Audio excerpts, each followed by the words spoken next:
Okay, ons is live. Cheers.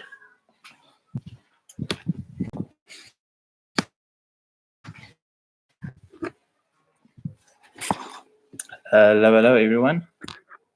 Sure, that's a bit of a struggle, but yeah, always something happening to keep things exciting.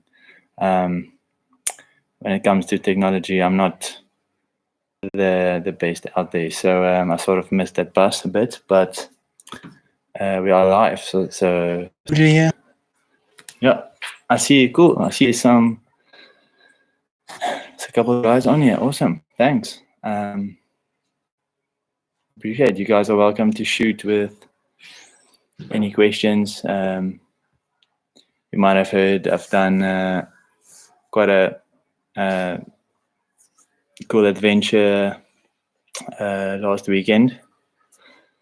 So yeah, where I did a 24-hour challenge around my house. Obviously, it's lockdown here, so I'm not allowed to go out and do what we usually do. But I do have a property that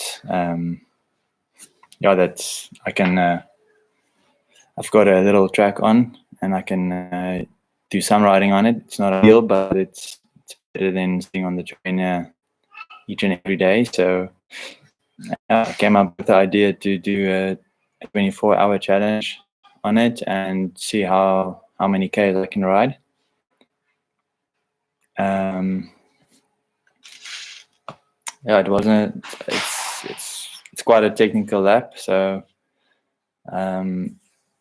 yeah, the going is slow. Average speed is around about I think 12 Ks an hour if I just ride.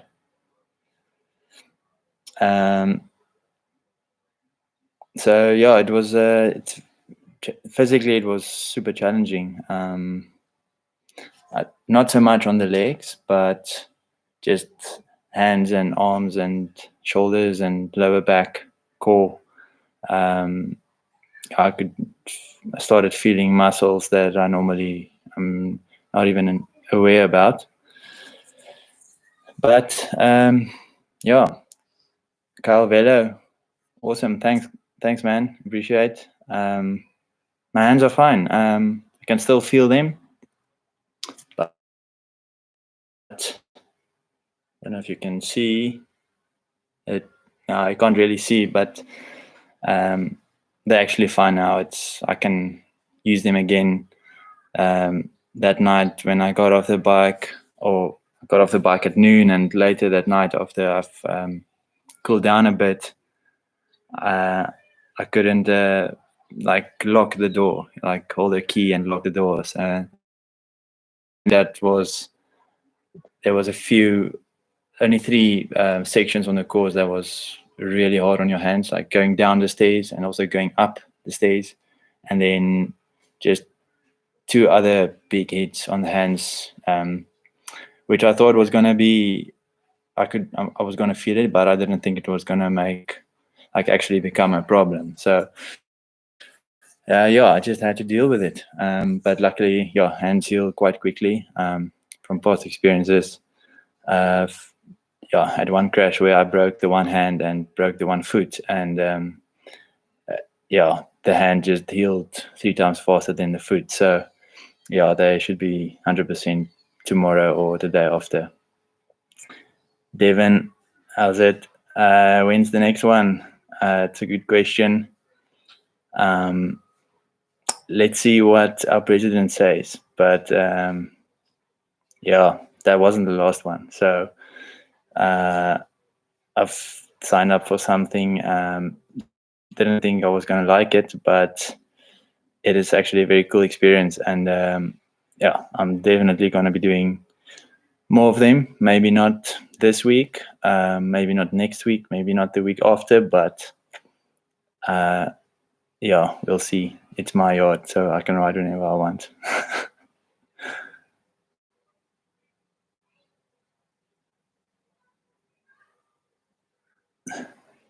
Dash is Vivier. Around the house, been overwhelmed the response and really appreciate it. Also get motivation from that. So you did a couple of hours around your house. Yes, that's awesome. I think for anyone, I mean, for me, that was like a massive step outside of my comfort zone. So for anyone, it's not about who's riding the longest or who's riding the furthest. It's about just doing a little something that's outside of your comfort zone. So if it's a person who's never even been on a bike and they are trying to go for 30 minutes, I think it's awesome. It's so if you're used to riding 4 or 3 or 5, I mean, I think it's really cool. And I've seen some other guys also doing some very cool stuff, and it's just inspiring. I also had a few guys ride with me, like sort of in support of me while I was riding. And the one guy did also 8Ks around his house. Another one did 12 hours on Zwift while I was riding. So it's just really inspiring, and it's just that mindset of doing something rather than doing nothing, which really is so motivating.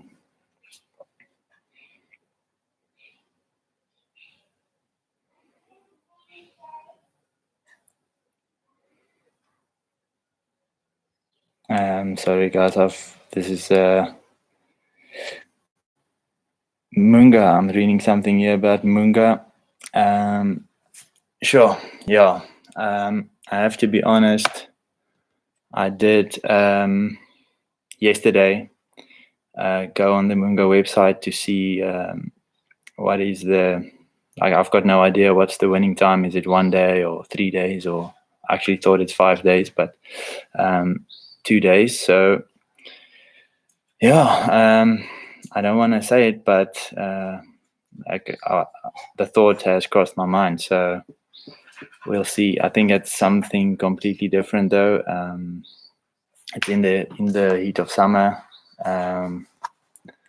which obviously heat is a massive factor, and that's just on the legs. Obviously, going to be so much harder. My little challenge was numbers wise.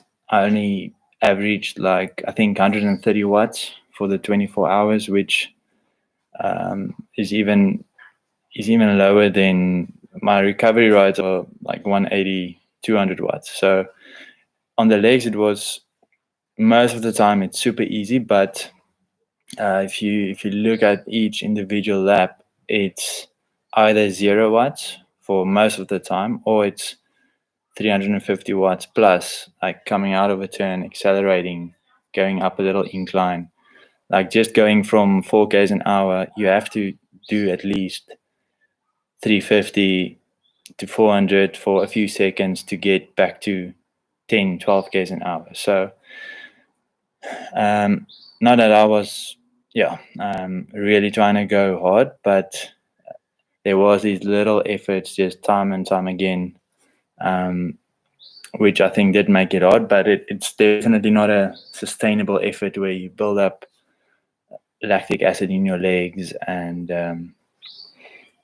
so I think something like Munga or that kind of stuff is going to be a completely different ball game, but hurting the legs is what I'm used to more. So it'll be an interesting one, definitely.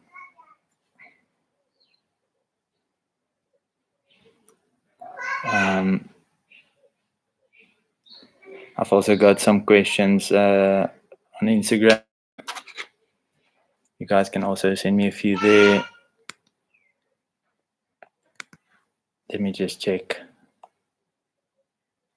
These guys, I'm sure they're also tuning in.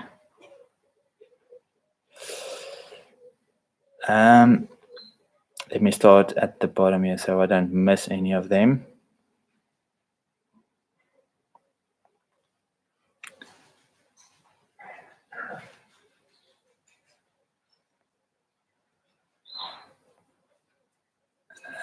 Timo Cooper, I'm going to get to yours now.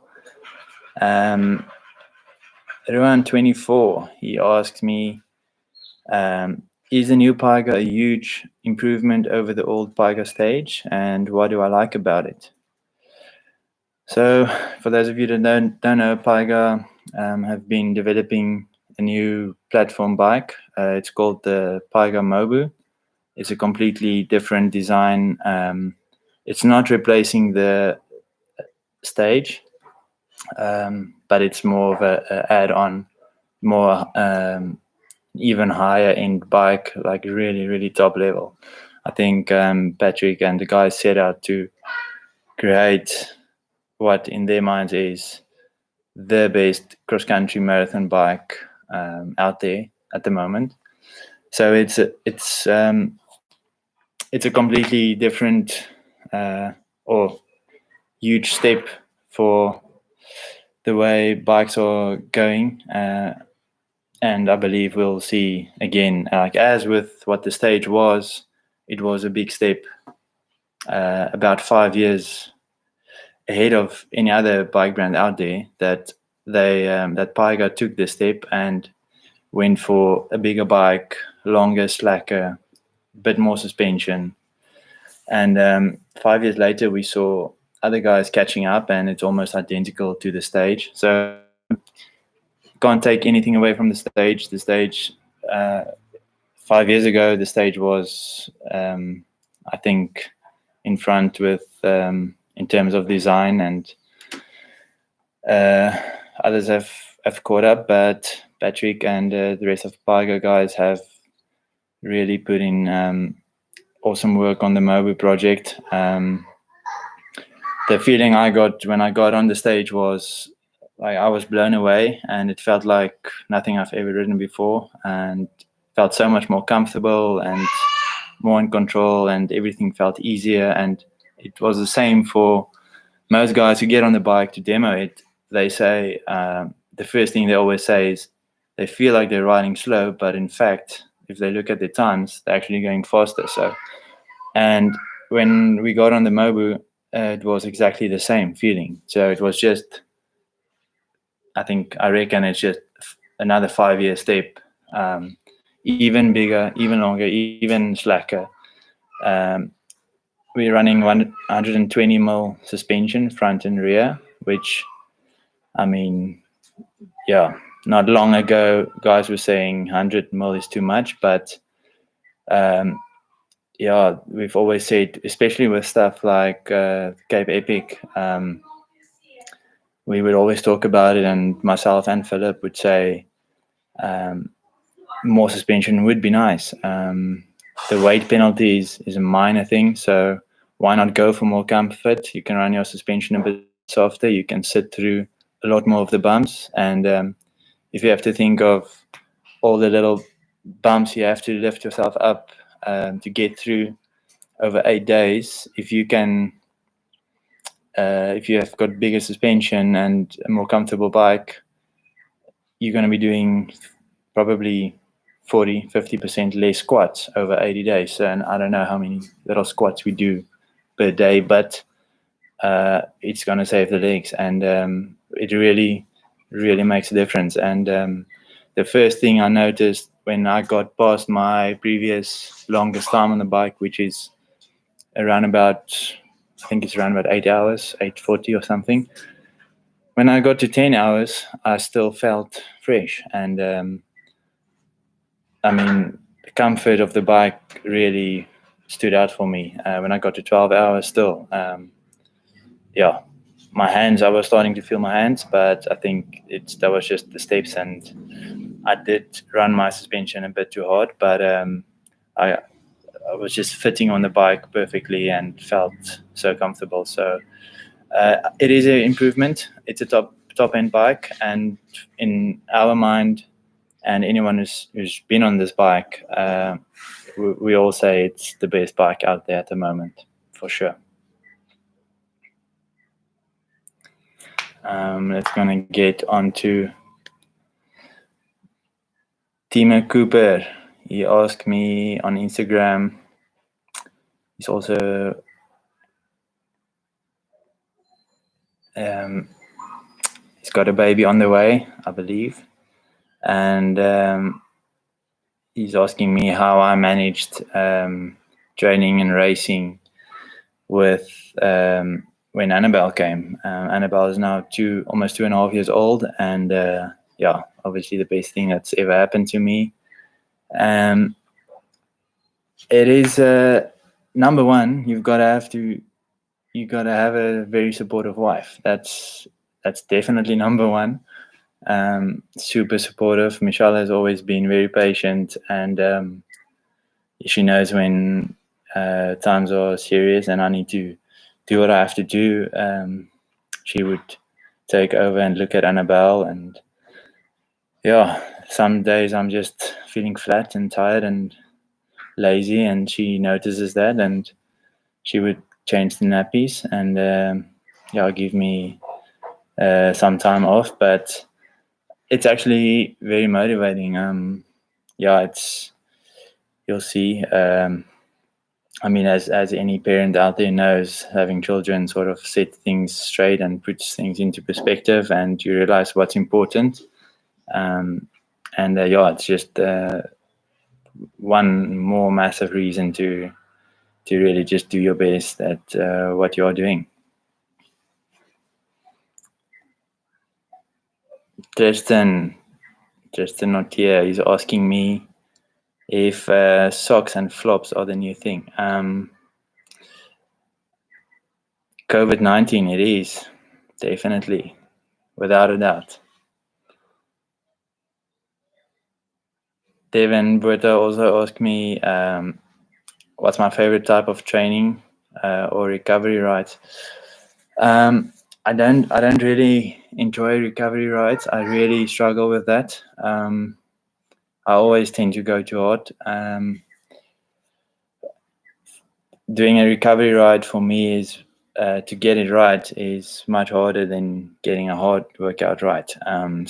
But that's the issue with a lot of athletes. It's just, I don't know, it's personality thing, but definitely my favorite type of training is always it's like a mashup of a big tempo session, like 12-minute climbs, a few 4-minute climbs, and then right at the end, like after 5 hours, just a bunch of 1 minute flat out sprints. And I'm always intimidated by it, but it's like I look at it in the way that I'm healthy. I've got this opportunity to ride a bicycle full time and train like a pro and be professional. So I'm not going to waste it. So if I've got a hard day and I know I'm lucky to have this opportunity, I'm really going to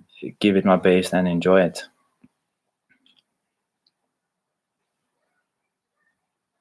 John Pierre 99. Will I do 1,000K? If you ask me that in that way, it sounds ridiculous. But that's the thing. Now I'm looking at it at 1,000K, but if I'm going to start to break it down into smaller sections, why not? The Munga is 1,000, so I will definitely sometime in my life do 1,000Ks. It has to be done. Emil van Niekerk, how many gels in one cross-country race? So I take a gel, and I don't know if everyone will recommend it, but I take a gel 10 minutes before the start, and then I would maybe have 2 in the race. Definitely 1, maybe 2, but most likely just 1. If you've taken 1 on the start, and plus another 1, it usually is enough to last you for the cross-country race. But at the end, like the last 2 laps, caffeine is definitely more important than sugar. So I don't know, maybe 2, maybe 3 gels. In the past, it used to be, when I was a junior, I thought one gel per lap. So I would take like 5 gels for an hour and a half, but it's definitely not necessary.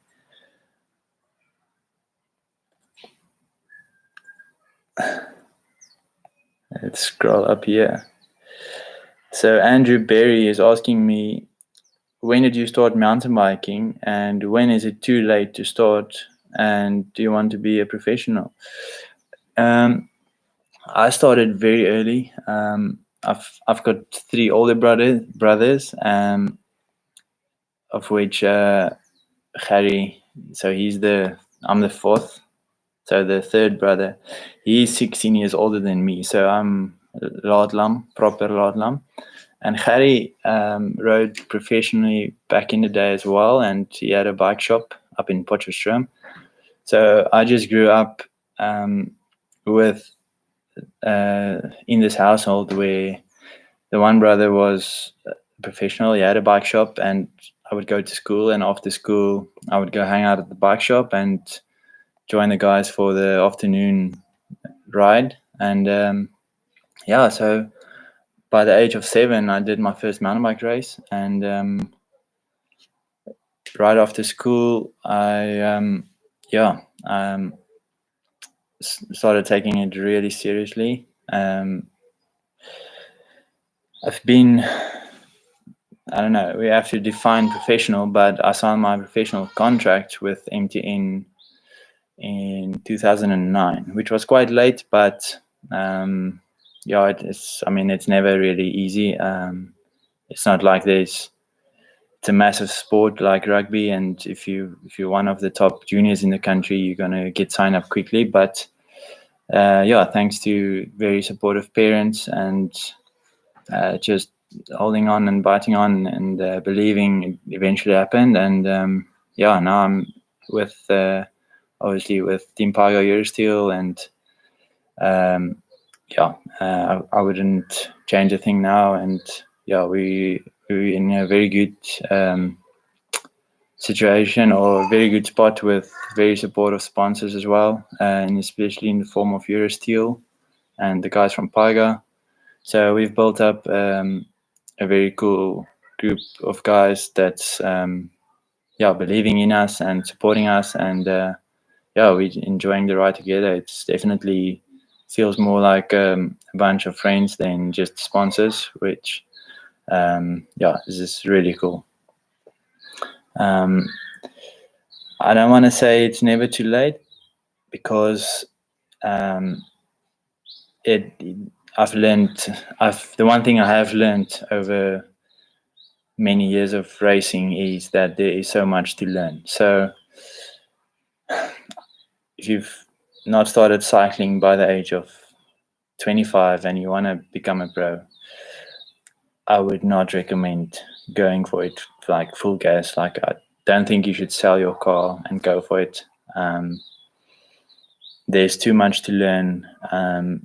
Too many mistakes are going to be made, but that's just the process of learning. But looking back now, even though I started really early, I wish I took it a bit more seriously from an early age. There was a time that I just sort of played around a bit, and with that I might have wasted 2 or 3 years, which looking back now is not really worth it. So the sooner the better, but obviously in balance. You can't have a 13-year-old train like a professional and do no other sports. And for any kid in school, the first thing I say to them, if they want to become a professional, the first thing I do tell them is, your school is number one priority. Don't make the mistake of thinking you are going to become a professional mountain biker, so you don't need to do well in school. So that's you're going to have to go to school. You're going to have to finish it. You might as well do your best, and get from that as much as you can, even if it's just the fact that you gave your best. One thing in race that I've learned in racing also is it sucks when you finish a race and you didn't give your best, no matter your position. Even if you win and you didn't give your best, it doesn't feel good. So just do your schoolwork, do your best, like play the little game, like chase the points if that's the way to find motivation. But the same mentality you have on your cycling, you've got to have that in your schoolwork as well. So yeah, there's that balance. But from grade 10, I think guys can start taking training a little bit more seriously and do obviously not as much, but just do the right stuff in training. So getting a coach is also obviously super important for that. Let's see if there's I'm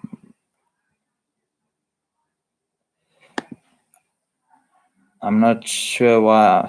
I can't really connect to the chat on YouTube. Don't know what's going on there. So if you guys can send me a few questions on Instagram, it's up on my story. Don't know what's up with the YouTube at the moment. I'm going to run through a few more Instagram questions. What was the best hour in the 24 challenge? I didn't have one specific hour that was really good, but I did have a very good section between 10 p.m. and 2 a.m. That 4 hours, I wanted to do nonstop, like just ride continuously through the night. For that 4 hours, and yeah, I found a good rhythm, and mentally I was in a really good state of mind, and it was also something new. Like I enjoyed riding in the night with the light, and it was super quiet. So for me, that was very special. I really enjoyed that those 4 hours. Thinking of what was the worst, mentally I struggled the first 20 minutes. Just my first 20 minutes for me was incredibly hard to get into a good state of mind. But I quickly realized it's just a mental thing, and I'm still thinking about having to do this for 24 hours, which sounds a bit stupid. I mean, I'm doing not even 2 minutes per lap. So I was sort of negative and thinking about how long this is going to feel and so on. And then I realized what I need to be thinking about, and that is that I need to think, I keep my mind occupied with small little goals. And then I started tuning into that mindset of just looking at every hour. Every hour I would look at my average speed. I didn't count laps. It's too many. You would go crazy. And I didn't check lap times. So I just looked at every hour and my average speed for that hour. And once I got into that mindset, it was time actually flew by. From there on, the only problem I had was my hands. The last 20 minutes, unfortunately, I had to slow down quite a bit because it was becoming an issue just holding on. And the last 20 minutes, unfortunately, wasn't. I mean, obviously, you're not going to quit so close to the finish, but it wasn't that enjoyable just because of the pain in the hands. But I would definitely say the first 20 minutes really was the hardest for me. And my brother, Harry, is asking me if I would have been able to go on for another hour. Yes. Anything's possible. If I couldn't ride down the stairs anymore because of the pain in my hands, I could just stop and walk down them. But it wouldn't be so much. It would be way less fun. But you would be able to. You would always be able to. I have never in my life done any race or any interval session where I didn't come out alive. So there's always a bit more.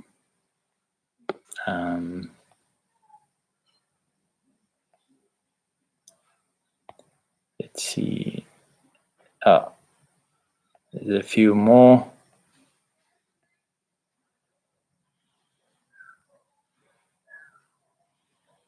Okay, so Ruan, our team manager, asking me if I want to do longer distances, races like Trans-Baviaans and 361.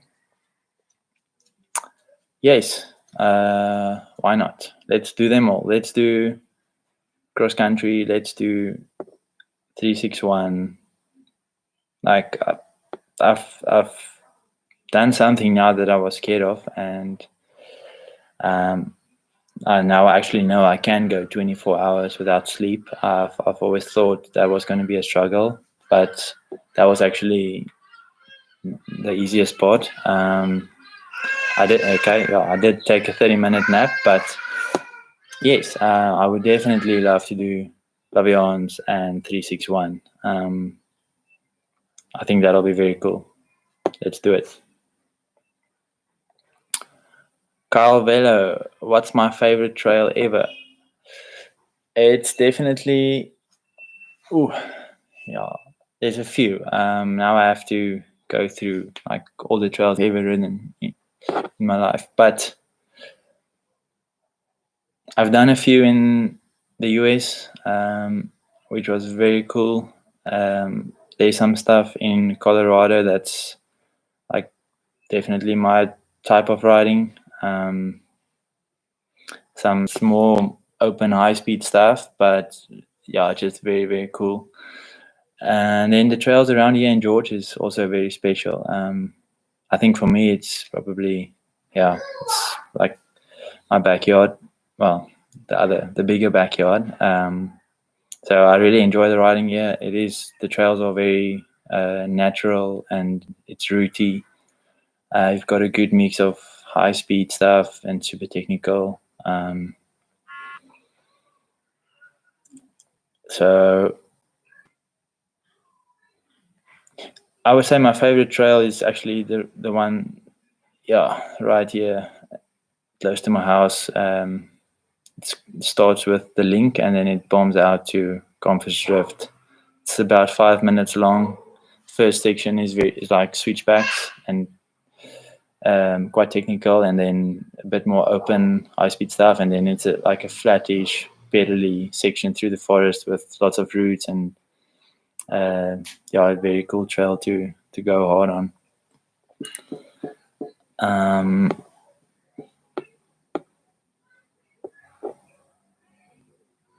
What's my goal for next year? To get out of my house or to get out of my property. Next year, wow, that sounds. We're not even. This year haven't even started. Crazy times.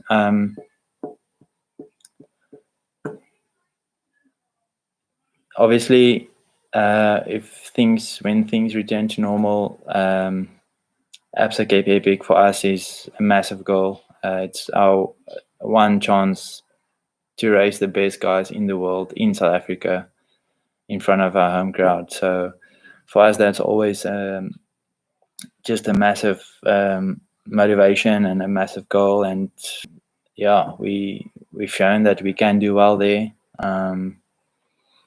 We've won a few stages, a few green stages, placed quite high up in the GC, a few fifth places and a bunch of sixth. So we can do well, but we want to step it up. Both me and Phil are obviously getting older and getting wiser and learning. We've learned quite a bit since we first rode together in 2013. So we've got all the ammo to rock up and really do well. It's just up to us. This year would have been a really good year, but things have sort of gone gone a bit weird for everyone, as we know, but we'll get through and we'll be able to show up again in the future for sure. For me personally, SA Champs, I've never won an SA Champs before. I'd really like to win that race just at least once. And then World Champs for me is also a very big motivation. I really enjoy training for it and the build up to it, knowing you're going to be racing the best guys in the world, all of them on their best, on the best route or best route in the world. I've been to Marathon Worlds now for the last 2 years. The first year, didn't finish. Last year I became placed, I think it was 17th, which I was quite happy about for a first year. But yeah, I just loved the experience, and that just felt like proper racing. And it's guys I've always looked up to that I get to race with, and it was for me just super, super cool. So those three are always on my list: Absa Cape Epic, SA Champs, and World Champs.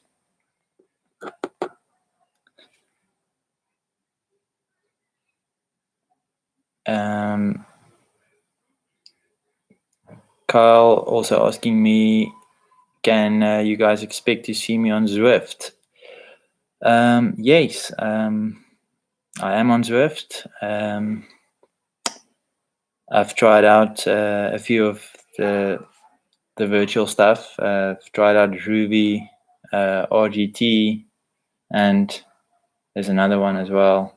Can't remember, but I think Zwift is actually my least favorite because with the other stuff, you can select a real mountain pass, and I just enjoy the big climbs. So I always go and select Stelvio or something big in Alpe d'Huez in France, or and then you actually get to see what the actual climbs is like. So it's quite cool. But I reckon we have to do a few bunch rides on Zwift. That'll also be very cool.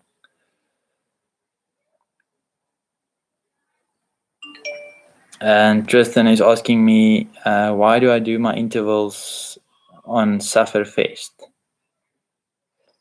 I believe he's referring to a climb that I always go to do my intervals, and I call it Sufferfest. It's a very, very steep climb in wilderness. It takes about 4 minutes to go up from where I start. And I don't know. It's the steepest climb would be the steepest climb in many places, but I think it's cool.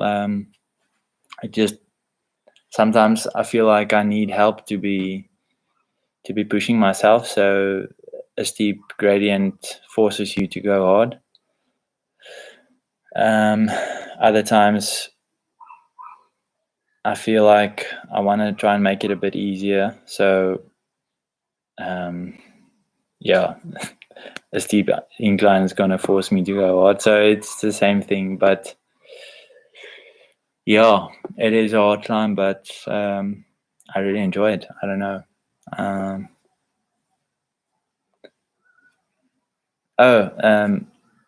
The other reason why is there's a very cool coffee stop right where I start my intervals. So after I've done my interviews, and sometimes in the middle of them, between two sets, I would stop, take a quick cortado, and slog along. And it's also an hour there and an hour back, so it's a cool warm up and a cool down, very cool down.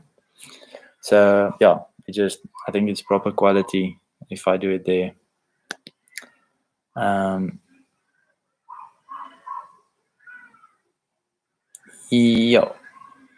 Kyle is saying I'm joining him on 1,000 miler.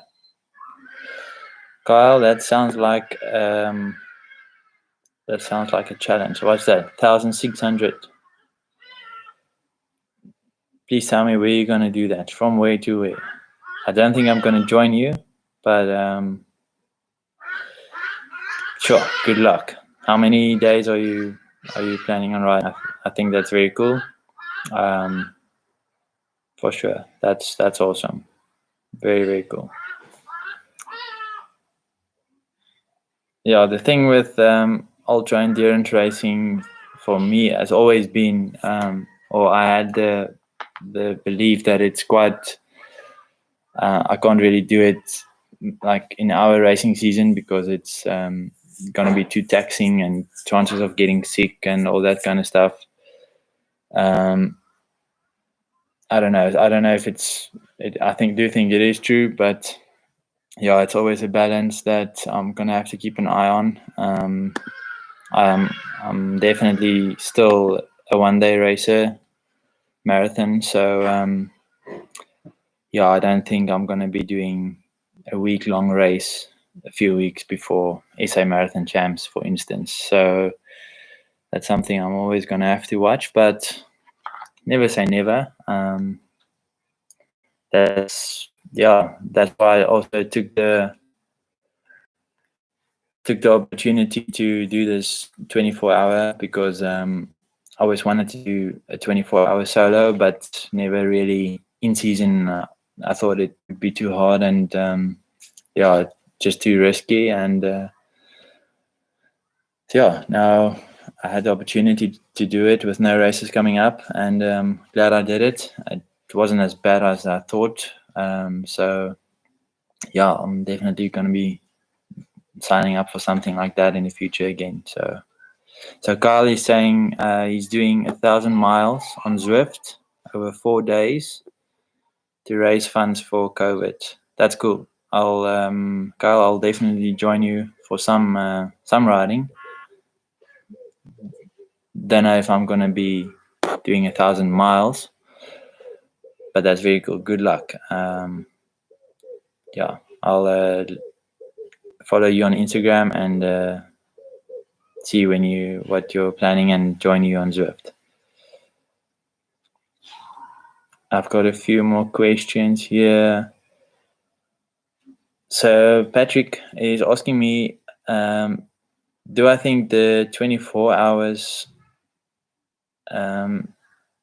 will help me to be a better marathon rider in the future? And why? I do think it will. That's also part of the reason why I did it. But it's just that thing of, like expanding your comfort zone. So if I've done, and that's in my training, I do 8.5 hour rides, sometimes a few times in the year, just a couple of times, but I just do that to it's a mental exercise. So if I do that, then I rock up at Attakwas and I know it's 5 hours and you just mentally, you're not scared of it. So one thing I can definitely take out from this now is, for instance, if I were to go to a marathon world champ and have a restless night before race day, I wouldn't think as much of it now as what I would have done in the past. Obviously, you want to get your sleep in and have everything perfectly lined up, but stuff does happen, and it's not always perfect. So you gotta sometimes just adjust. And this is gonna, if I'm in that situation, I'm just gonna think, well, I've done 24 hours riding. Probably not ideal, but I can do it. So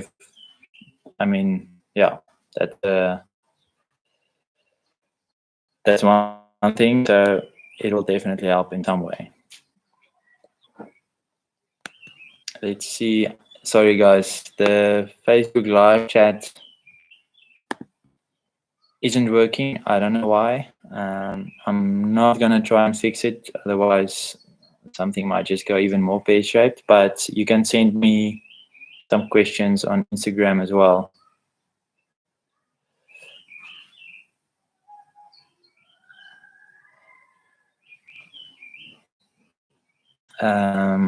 Where did I get the inspiration to do 24 hours? After Epic got cancelled, and I realized the situation we're going to be going in, and I just felt kind of depressed, felt really down, and I wanted to do something. Obviously, knowing a lot of people are in very bad situation at the moment, and I wanted to do something that's gonna get me going, and hopefully just show someone out there that times are tough, and you're going to go through ups and downs, and at the end of the day, like, you do have the ability to pull through, and just hold on and just keep going, even when it's not a good time, when it's not fun. Tough times makes us stronger, and it's definitely something we can get through. It's not going to be easy, but it's that's why I wanted to do something like that, and I thought something out of my comfort zone would be ideal way to get to learn something and hopefully show some of that. So I mean, it's not going to help me doing just 3 hours or a 6 hour. I need to do something that's really next level for me. I know for some guys out there, 24 hours is nothing, but for me, this was a massive leap out of my comfort zone. So that's where I got the. Let's see, there's a few more.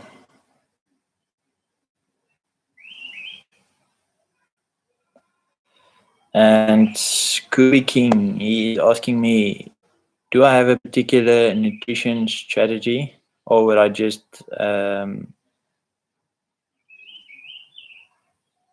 or would just weight be the strategy? Calorie per hour and makeup thereof, all that stuff. I don't have a strategy, but I do know what I need to do. I have learned over the years. I definitely don't look at calorie per hour, because some hours are harder than others. It's just too scientific, and you don't want to be thinking, or I don't want to be thinking about all that stuff when I'm racing. When I'm racing, all I'm thinking about is, how am I going to beat these guys? So I don't want to think about like, this hour I need to take in this and this and that.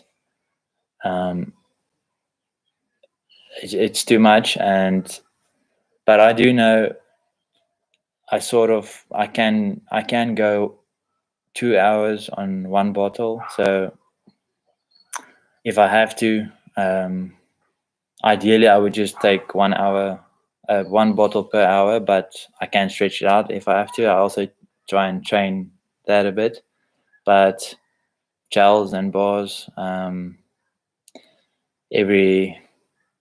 whenever I feel like it, but around about at least one per hour. So, and one thing I can say is, like, start off with your solids. Like, if you have bars and gels, I would say take more solids in the beginning of the race, then and rather leave or take gels rather closer to the end. So this stuff I've learned, so it might come a bit more naturally to me, but it's definitely not a very scientifically worked out process.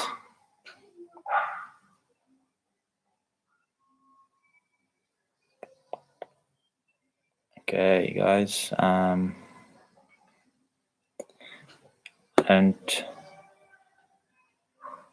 what tires did I use on the 24-hour challenge?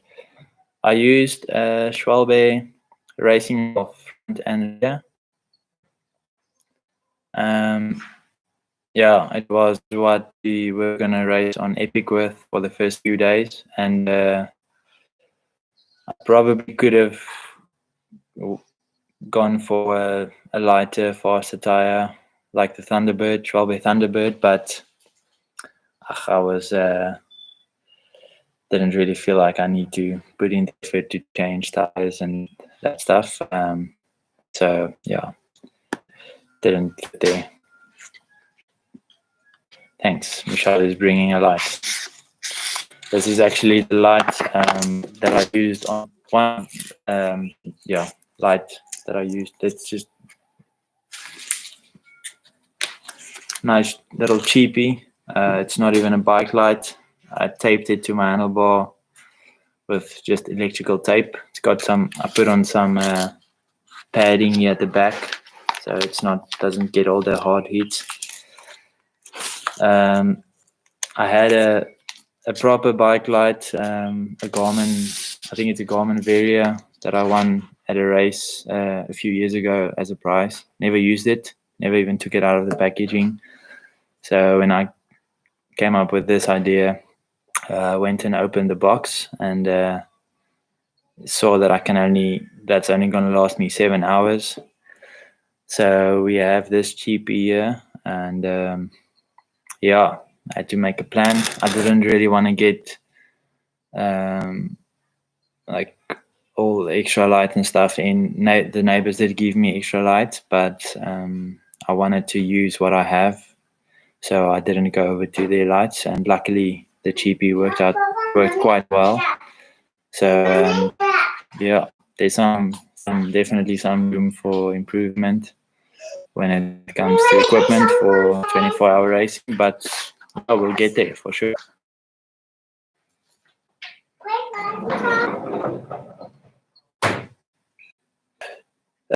Yeah, and that gets you over. No, a bad result. I don't believe there's bad results. As long as you learn something from it, and there's always a little positive somewhere if you search hard enough. But you have to, you have to look at the whole bigger picture. If you've done a race and you didn't achieve what you wanted to achieve, you got to look at why and learn from that. Sometimes things happen out of your control and you can't really do anything about it. So yeah, you just got to accept it and try and just look at the positives. So I don't really. It's not always easy, and maybe in the moment I can get a bit frustrated or negative, but at the end of the day, yeah, I always seem to get it right to just look at the positives and move on. So yeah, it's always an interesting one, but I mean, it's gonna help climbing bed and lying there for 3 days. So yeah.